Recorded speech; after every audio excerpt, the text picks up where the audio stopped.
अब स्टूडेंट्स आपने यहाँ पर एक चीज़ नोटिस की होगी कि अगर हम कोई डिफॉर्मिंग फोर्स नहीं लगाते तो बॉडी के अंदर कोई डिफॉर्मेशन प्रोड्यूस नहीं होता और कोई स्ट्रेस डेवलप नहीं होता। तो जब बॉडी के अंदर डिफॉर्मेशन प्रोड्यूस हो रहा होता है उसी की वजह से ये स्ट्रेस जनरेट होता है।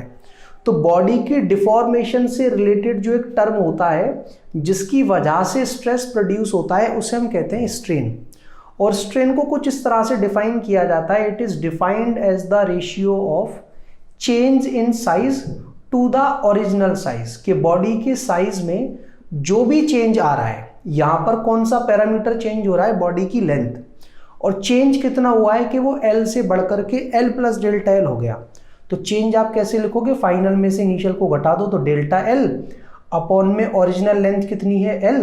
तो ये जो रेशियो होगा वो आपको क्या देगा, बॉडी के डिफॉर्मेशन से रिलेटेड एक टर्म जिसे हम कहते हैं स्ट्रेन। और स्टूडेंट्स बात करें स्ट्रेन के टाइप्स की तो स्ट्रेन का नाम भी इस बात पर डिपेंड करता है कि डिफॉर्मिंग फोर्स किस तरह से लग रहा है।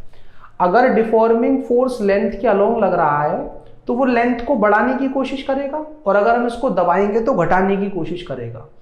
इस केस में जो स्ट्रेन जनरेट होती है उसे हम कहते हैं लॉन्गिट्यूडनल स्ट्रेन। स्ट्रेस को कहते हैं लॉन्गिट्यूडनल स्ट्रेस और स्ट्रेन को कहते हैं लॉन्गिट्यूडनल स्ट्रेन। और उसको डिफाइन कैसे किया जाता है, जो भी चेंज इन लेंथ है उसको हम ओरिजिनल लेंथ से कर देते हैं डिवाइड, तो हमें मिल जाती है लॉन्गिट्यूडनल स्ट्रेन की वैल्यू।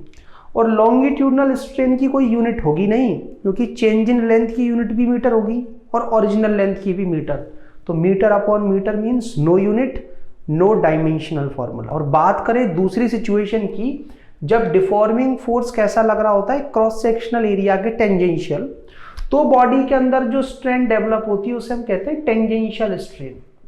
यहां पर इसको कैसे डिफाइन किया जाता है कि ये दोनों फेसेस जो पहले पैरेलल थे, अब क्या होता है, ये जो ऊपर वाला फेस है वो नीचे वाले के रेस्पेक्ट में थोड़ा आगे बढ़ जाता है। क्योंकि देखो इसका ये लेफ्ट हैंड और इसका ये लेफ्ट हैंड दोनों पहले सेम लाइन में थे, इस वाली लाइन के अलोंग, अब वो ऊपर वाला एंड थोड़ा आगे निकल चुका है। तो हमें ये देखना होता है कि दोनों फेसेस के बीच में रिलेटिव डिस्प्लेसमेंट कितना हुआ है।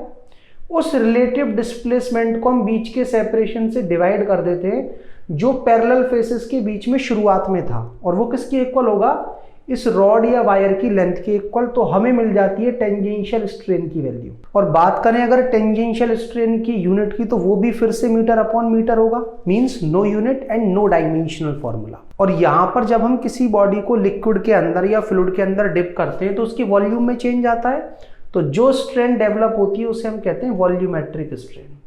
उसको हम कैसे निकालते हैं, चेंज इन वॉल्यूम को हम ओरिजिनल वॉल्यूम से डिवाइड कर देते हैं तो हमें मिल जाती है वॉल्यूमेट्रिक स्ट्रेन।